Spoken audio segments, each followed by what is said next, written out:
Bonjour et bienvenue sur ma chaîne. Je suis Aurélie Bissoili, enseignante agrégée spécialisée dans l'accompagnement au jury central.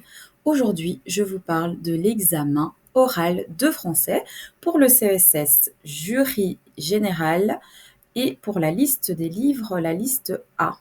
Il s'agit donc de 4 livres, à savoir Antigone, Madame de Bovary, Les Impatientes et La femme de Gilles.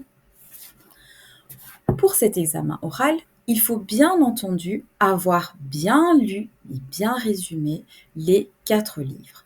La première partie de l'examen porte sur l'un des 2 livres et la deuxième partie sur l'un des 2 autres ouvrages classiques. Pour la première partie, il y aura trois choses qui vous seront demandées. Présenter personnellement l'œuvre, donner votre appréciation personnelle, c'est-à-dire un jugement de goût, et ensuite la troisième partie de cette première partie, c'est le débat avec l'examinateur. L'examinateur choisit donc un des 2 livres sur lesquels vous êtes interrogé, à savoir soit Les Impatientes, soit La femme de Gilles. Durant 3 à 6 minutes, vous allez pouvoir présenter le livre, donner des observations personnelles, présenter l'œuvre, l'auteur et également interpréter ce que vous avez lu. Donc l'examinateur vous laisse parler et ne va pas vous interrompre avec des questions. Dans la deuxième partie, vous allez pouvoir donner votre jugement de goût, c'est-à-dire présenter ce qui vous a plu et ce qui vous a moins plu, bien sûr en donnant des exemples issus du livre. Vous allez également donner 3 arguments. Dans ces 3 arguments, un des arguments, vous allez pouvoir l'illustrer par un extrait que vous allez choisir du livre qui sera en lien avec justement l'argument que vous allez présenter. Cet argument doit être lu avec expressivité. Il faut prévoir au moins 10 à 25 lignes pour présenter l'extrait et bien sûr faire bien attention que ce soit bien en lien avec l'argument que vous présentez. Pour la troisième partie, il s'agit du débat. Cette partie permet d'approfondir, de défendre votre point de vue par rapport à ce que vous avez lu.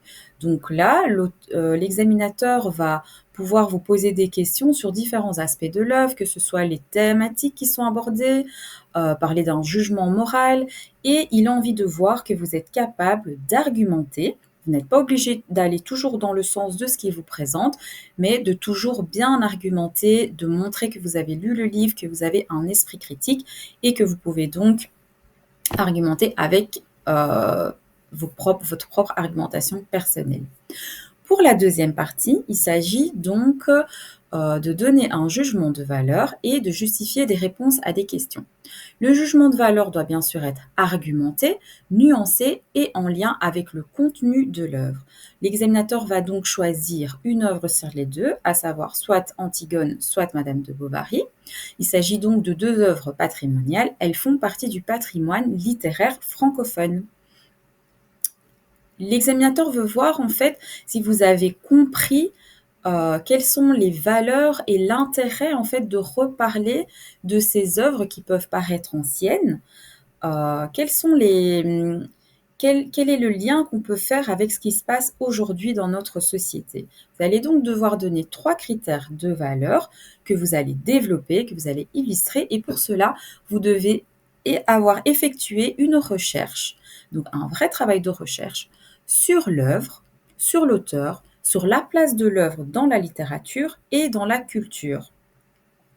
La dernière partie, ce seront donc des questions sur l'œuvre et là, vous allez devoir donner des réponses que vous allez justifier au travers d'exemples que vous pouvez bien évidemment tirer du livre. Vous allez être interrogé sur le cadre spatio-temporel, sur le niveau de compréhension de l'œuvre, sur l'intrigue. Donc, faites bien référence à vos livres et à des passages lorsque vous êtes interrogé sur cette partie. Vous pouvez bien sûr surligner dans les livres, mettre des signets, mais bien sûr ne pas écrire à l'intérieur. Évidemment, vous devez prendre absolument les livres avec vous.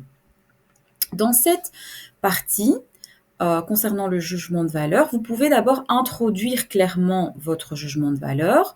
Donc, il s'agit par exemple pour Madame de Bovary de montrer la profondeur psychologique des personnages. Ensuite, vous allez devoir argumenter. Donc, faites une argumentation qui est structurée. Par exemple, pour Madame de Bovary, ben, vous pouvez donner différents points de vue, l'analyse sur la société bourgeoise, l'illusion justement romantique qui fait que Madame de Bovary est un personnage qui a des aspirations qui sont irréalistes. Vous pouvez également parler du style littéraire travaillé au travers de ce roman par Gustave Flaubert. Et enfin, alors donner une conclusion qui soit plus personnelle, où vous allez par exemple donner des arguments qui montrent que le personnage est en train de lutter contre un destin qui lui est imposé. Alors, ce qu'il faut savoir, c'est que il y a quand même un fil conducteur justement entre ces quatre lectures.